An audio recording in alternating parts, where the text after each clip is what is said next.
Hey guys, welcome back. So today I'm going to do something different. I'm going to go over how to create Teespring designs and how to launch it from start to finish. And I use only free software to create my Teespring designs. And I'll show you my process. I'm going to start from start to finish and launch it on Teespring. I'll show you the exact process. And I'll show you an example right here. Here's my current hoodie that I created. This one is just a prototype. I have a finished one right now. But that's pretty much how it looks like. And I'll go over the quality of this hoodie that I bought too. So here we go. Alright guys, so if you watch my videos on my channel, you notice that I sticker bomb a lot of things. And here's my iPad that I sticker bomb. So the thing I'm going to do with this is I'm going to take a photo of this with my camera. And I'm going to take it on a RAW setting on my camera here. So set your setting to RAW when you're taking the photo. And I do that because the photo size is a lot larger for me to edit. So that when it prints out, it's going to look very nice on the t-shirt or hoodie. I'm using my Sony a6500 to take photos with. And then next here, I'm going to import the raw photo into my computer. You'll notice it's right here. It's called .arw. So that's a raw photo. I'll show you how it looks like right now. So this is a close-up of the photo that I took. And this is for my iPad, sticker bomb. So now what I'll do is I'll just click on this raw photo. I'm going to drag it into this program here. It's called Photopea. And this is a free online photo editing software. It's totally free. I'm gonna click open here and check it out. This program is exactly like Photoshop. If you use Photoshop before, check it out. Check out all of these options here. The layout, how it has layers, everything is exactly like Photoshop. And this is a free program. It's an online program. So now what I'm gonna do first is I'm gonna click down on this option here, and it has a lot of the same Photoshop settings here. And I can adjust the hue, saturation, and brightness and contrast. So here I'll do brightness and contrast first. I like to bump up the contrast a lot. I can click in here, type 80, and maybe the brightness like 50. Bump up the brightness on that. See, it looks a little bit better now. So that looks good. So now here's the cool thing with that layer. See, I can turn it on and off, and you can edit this at any time. Now I'm going to do a saturation layer, hue saturation. And I'm not a pro photo editor, color correction guy or anything. I'm just going by eye here. I don't know what's the correct amount. But what I do know is that I've already printed out my first prototype here, and it was too light. And I'll show you guys, I edited the photo, it was too light. I had it was very low on saturation. And I think the lightness was like that, you know, it was very blown out. So now I got the correct color that I'm going to do, and that's one thing I'm going to mention. If you're editing for Teespring, bump up the colors, you know, make it very bright, because when they print it, you know, you want it to be brighter than it is. You want it to be very colorful. So here I'm going to show you my previous design, and then I'm going to show you what I edited now to the final design. So here we go. All right, so check it out here. I loaded my previous design. This is how it looked like. So you see, I could have brightened this up a little bit more so that when it printed out, it just looks a lot better on the shirt. So what I did with this was I just put a rectangle right here. I cut out that image. So I had it on this image here, right? And I cut out the actual image because I wanted a little box logo here. I was trying to make it like the Supreme type look. And I wrote text into this block here.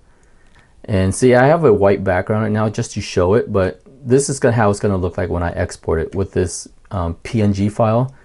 It masks all this out so that when it prints it on any shirt that's any color, this little rectangle here is the color of the sweater or the color of the shirt.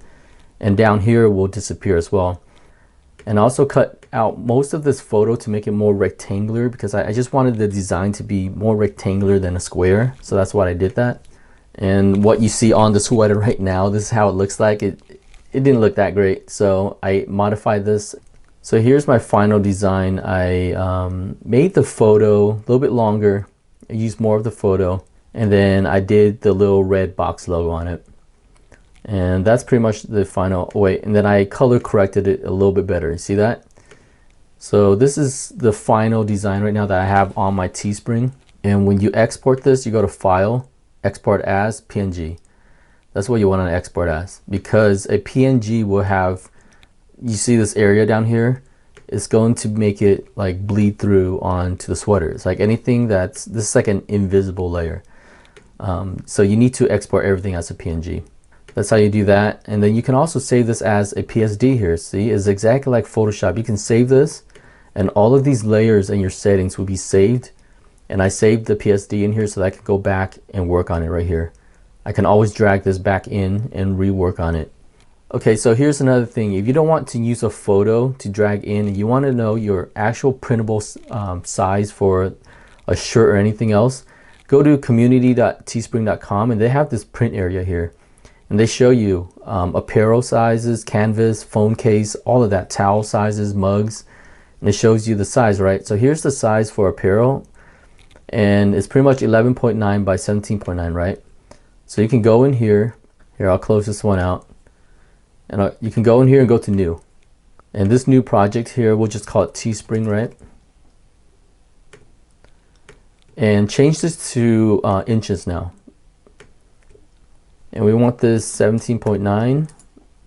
Actually, the width, I want the width to be 11.9 because it's 17.9 by 11.9, right? So I'm going to flip it, 11.9 by 17.9 because we want the height to be longer, like the t-shirt size. And you want to set this DPI. This is very important. Set it to 300, not 72. 300 so that the quality is a lot better when you import it to Teespring and it prints out on the shirt. It's going to be an excellent, very clear quality. And click create. And see how I made 11.9 as the width here and 17.9 as the height. This is the t-shirt size here. And I could have just dragged my raw photo into here as well. Like I normally like to edit the raw photo first. So I drag this into here. I'll color correct it. I'll do all that stuff. I'll show you an example here. If I drag this into here, this is one of the PNG that I was working on. See, I can just drag it into this canvas here and work on it. And then if you want to resize this image itself, you can click on that layer, go to edit, freeze transform, but make sure you hold shift when you're dragging this corner right here so that it can resize it proportional to the image size, so it won't make it all stretchy or anything like that. So yeah, you want to hold shift. You don't hold shift, look, it's going to stretch it. So you want to hold shift so that it's the exact size when you're stretching it out. So see, I could have just made it like that and cut off some areas that I don't want when I print it. And it'll be like that, you know. But yeah, now that I have my final design, when you have your final design, you go to export as PNG. And here is my PNG, right? This is the PNG file right here. Look how big this file is. This file size, let's go to get info. This file size is 41 megabytes. Now Teespring allows you to upload up to 50 megabytes. So keep that in mind when you're exporting. If the size is too big, you're gonna want to export this smaller. So here, let me do a export as PNG. You see this right here? It will allow you to resize it. So if your size goes over the 50 megabyte, lower this down to like my photo size was 6,000 by 4,000. I think that's what it was. And all I did was just lower it to like 3,000. You know, you can adjust this right here. And look at this, it's gonna adjust the height for you when I adjust this. See how it's 5370, right? It's gonna adjust the height for me. So now this is the actual size, it resized it down. So when I resize this down, it's gonna make the file size smaller when I save this. And you wanna save it as a PNG. And that's what it came out to here. Now this one is a 41 megabyte. And I did some resizing on this, but I kept it kind of large so that the quality comes out very good. Okay, so that's with the design. So now we're gonna go to Teespring and let's set up our little shop. All right, so now I'm over in my Teespring account. So create a Teespring account, it's totally free. And click on start designing and you're gonna have this page right here. Go to start with this, see the apparel. I like to use the unisex one. And don't worry about which one you wanna start off with, just do a t-shirt because there's gonna be an option to allow you to add it to other shirts and sweaters and all that near the end here. You know, like if you are only gonna do a long sleeve here, start off with that. But I know that I'm gonna have a t-shirt in mind, so I'm gonna start with that. And this is what I noticed when I printed my first design. I'm only gonna stick with the classic tee for now because I was creating premium tees and the premium hoodies. The one I ordered here is a premium, and I don't know if I like the quality yet.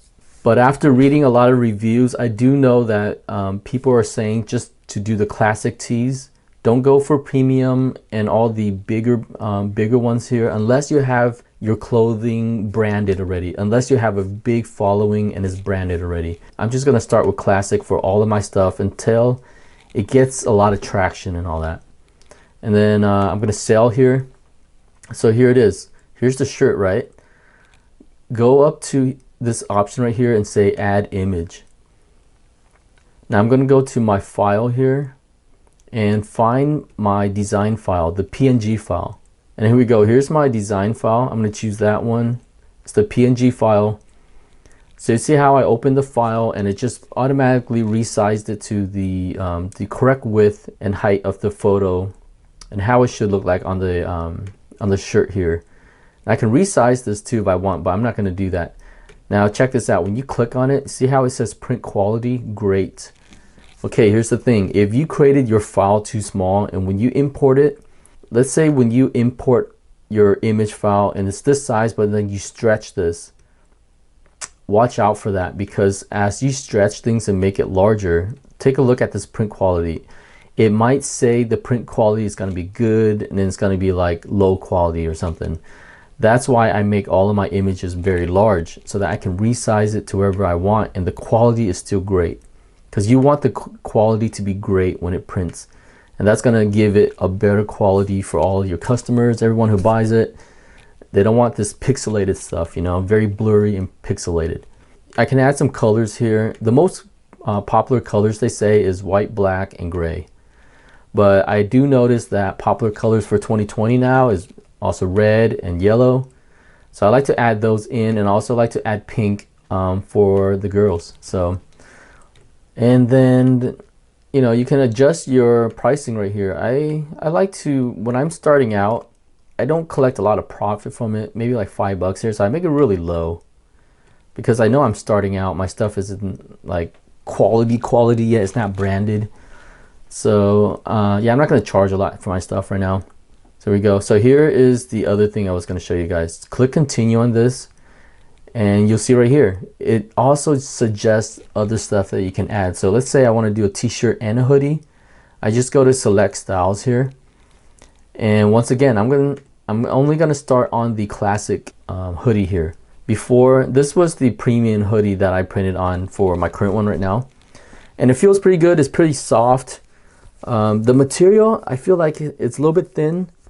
And I was used to my hoodies being a little bit thicker. But it does feel very premium. It feels very good. It's very warm. I wore it outside in the cold. It's very lightweight too. A lot of my other hoodies were a little bit more heavier, and I think I'm just more used to the heavier hoodies. So whichever you like, but I'm going to start with a classic pullover one here. I'm going to click done, and you can edit this. I'll go to everything that you add here is going to be added to the left. So here's the classic tee that I just did. Now I'm going to edit my classic hoodie. They might adjust this a little bit every time you create a new hoodie or something like that. What you can do is you can always delete this, add the same image again, and it'll resize it for you.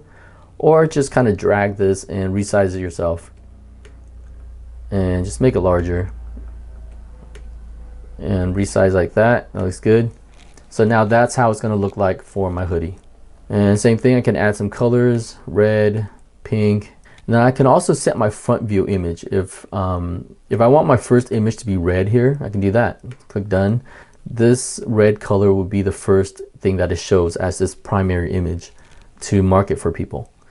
Save changes. And then there you go. Once you click continue on this, you can edit the name of the listing. You can add the description. And here is a tip on adding name and description. Make sure you add a lot of description. Having keywords in the description helps Teespring market your stuff better. Help them promote your items. And same thing with the title. I did read that if you're adding some bogus keywords in your title, they're not gonna promote your stuff. See how I made this similar to the Supreme box logo? So if I add Supreme in my title or anywhere in my listing, they're actually gonna review it and they might remove your listing, and they're not gonna promote it. So do not add anything that has brand names in there, Gucci, Supreme. Don't even add limited, you know, they don't like that. Don't add limited quantities or anything like that, because they're looking for those spam and fake type listings, and they will remove it. So make it legit. Go ahead and check out my listing. You can see how I added my description. You can copy if you want. You'll see how I added my titles, and you'll see my current design right now. So yeah guys, that's gonna wrap it up for this one. That's how I create my Teespring designs using online free photo editing software. All I did was just take a photo of my sticker bomb designs that I did here, edited it, saved that as a PNG, and uploaded it to Teespring. So yeah, go check it out if you want to support this channel. Buy a hoodie, buy a shirt, buy anything. You guys like the design. I'm gonna have a new design dropping in another week or two. It's gonna be pretty cool. Maybe I'll do a video on that too, on how to create that design. So that's gonna do it for this one. Hope you guys enjoyed. Thumbs up, like, peace. See you later.